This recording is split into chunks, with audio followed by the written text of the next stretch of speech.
So I was just out to dinner with some friends before I got home and I saw a ton surrounding this situation on Twitter, but there wasn't really any information on it and I knew people would be wanting some answers, so here we are. Before I continue, the following content and clip can be pretty hard to watch. There's no violence or anything, it's just not a nice thing to see, especially from someone who we all respect and care a lot about. There is also spoiler warnings for this video. If you haven't watched the latest Gen.G versus T1 series, click off now. So in the last hour or two, there's been a really concerning clip of Faker circulating after T1's 2-0 loss to Gen.G. Before I continue with anything, here it is.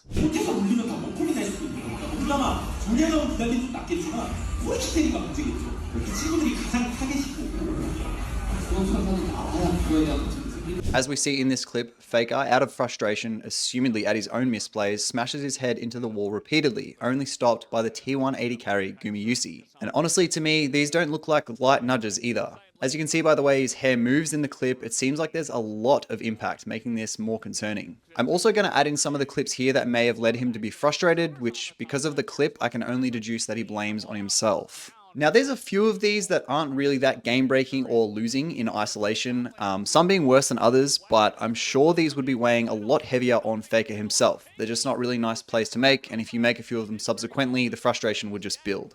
In the first game, at around 28 minutes, a team fight breaks out mid where Faker chases Canyon pretty far into the jungle before missing an easy Valkyrie to rejoin the fight. Again, nothing major, but Faker himself would think otherwise. Trying to turn the fight as the ult goes in. The death chamber on a Jovi. And this front line, that third triple knockup comes in from Keen as he's going to knock that one. Faker's just chasing Canyon into the jungle, but he's not going to help out his team until right now. Misses the Valkyrie over the wall. At around 35 minutes, T1 have a pretty commanding lead with the scoreline being 14-6 and up by a dragon. But Gen.G recognize Faker is flashless and pounce on a misposition. Ornaments as Faker's just going to be caught out and just killed.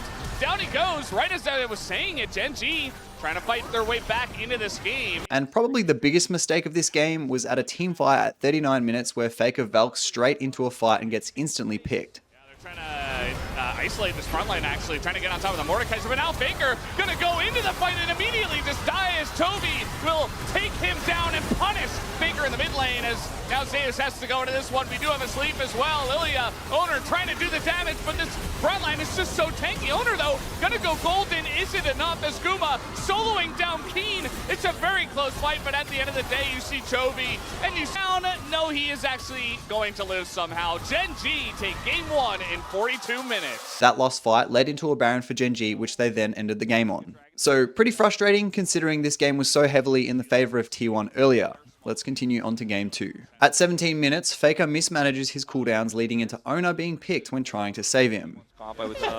This one goes a lot better than what happened with Hayes. Faker? Okay, well that was, yeah, that wasn't it. And he might die as now he doesn't have a dash. Here's Owner trying to save him, and you know what? Maybe will be able to, as now it's just Owner gonna give his life for him. Nearly takes out Canyon, one hit. At 27 minutes, in Contest of Baron, Faker dives into the enemy team looking for a pick. This isn't that bad, like, Hayes died for it, but Faker's probably worth more alive, and I assume he was going for more. I don't know, it kind of just looked like a misplay to me. Gonna be used, Carrier trying to punish, not gonna catch him.